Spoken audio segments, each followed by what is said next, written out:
Welkom aan al my subscribers. Vandag gaan ek vir julle wys hoe maak ek my piesangbrood met roomkaas versiersel. Hierdie piesangbrood is ontsettend sag. My dogter soek net haar mamma sinne. So ek het my pannetjies gespuit met kosproei. Hierdie een het ek gekoop by Makro. En in my opinie is dit die beste pannetjie want hy roes nie. Hy bak wel 'n uur lank vir hierdie pannetjie 55 minute bak. Ek gaan nou 3 medium piesangs net fyn druk.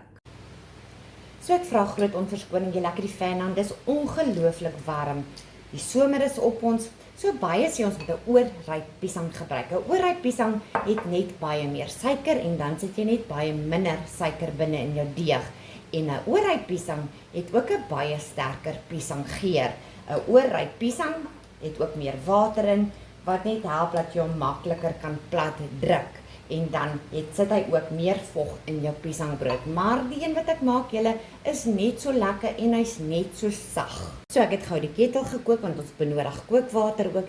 Julle, ek maak hierdie piesangbrood al vir 30 jaar en glo vir my, daar's soveel kere wat hy reguit kom en dan nie reguit kom nie. So het ek met die jare agtergekom, ek het te veel margarien bygevoeg. So wanneer jou deeg bietjie te pap is, voeg net koekmeel by en klits hom weer. En as ek hom dubbel aanmaak, dan gebruik ek 3 eiers in plaas van 4. So nou gaan ek in my mengbak 2 eetlepels Rama, ons love Rama, gaan ek klits met 'n 3/4 koppie suiker.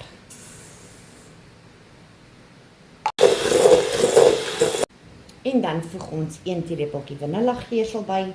Ek skat sommer so met die oog. En dan 2 eiers en onthou as jy hom dubbel aanmaak, hoef jy net 3 eiers te gebruik in plaas van 4. En dan gaan ons hom net weer klits. So ek skrap maar die kante af en dan klits ek hom net weer liggies. En dan voeg ons die fyn gedrukte piesangs by. En ons klits dit weer.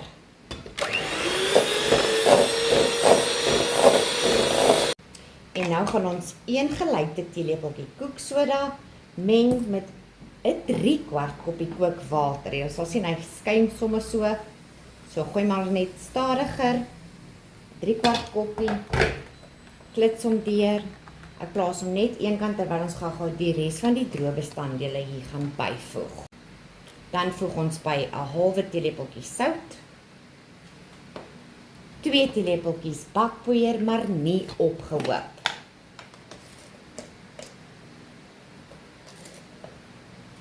Dan voeg ek by 1 hoogvol koppie koekmeel. Soos julle kan sien. Dan roer ek net gou weer die koeksoda mengsel deurmekaar. Gooi dit by. Ek meng myne net sommer vinnig met die menger. Net so dat hy sonder dat hy aan is en dan begin ek om te klits. En onthou ook om die kante af te skrap. So ek wil gou vir julle wys, die deeg is 'n bietjie pap en al wat ek dan doen is, ek voeg maar net nog 'n klein bietjie koekmeel by. En ek klits dit weer.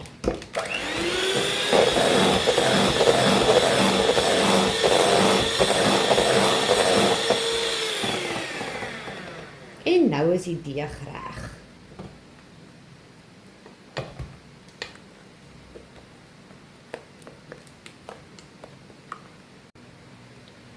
En dan skep ons net al die deeg in die broodpannetjie.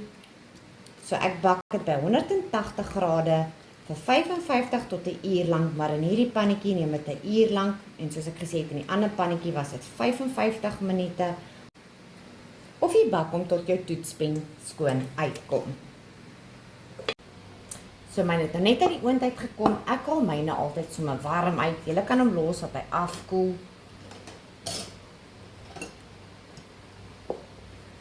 Want ons laat 'n 4 warm piesangbroodjie met daai botter wat so insmelt.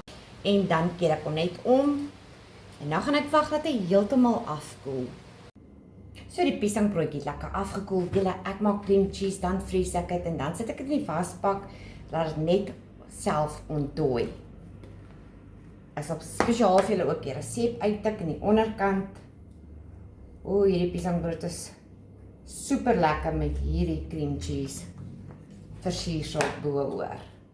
En jy kan hom dik smeer, dun smeer, nes jy verkies. So ek het gister 2 gebak. Ons dogter het een ingesit vir haar man vir lunch en ek het vir my man ingesit vir lunch. En dan gaan ek net 'n bietjie van hierdie klapper flakes bo-oor sprinkel, want hy is maar bietjie hard. Het geur hom 'n bietjie.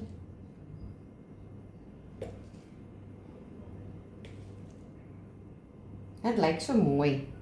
En dan elke jaar by 'n padstal, dan koop ons uitgedroogde pineappel en dit is nie eers duur nie. Hierdie was R38,90. En dan gaan ek hier en daar 'n bietjie van hierdie uitgedroogde pineappel bo-oor sprinkel ook.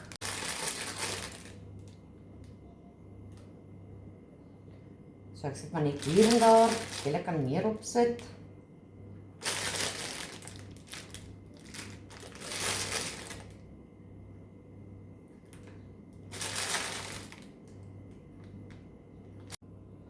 En kyk net hoe mooi lyk hierdie. Dit is nie net mooi nie julle, maar dit is heerlik.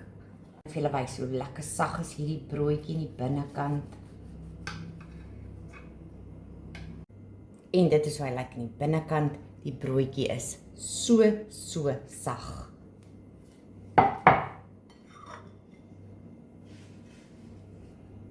Probeer dit gerus. Laat weet my wat dink julle van hom en geniet hom.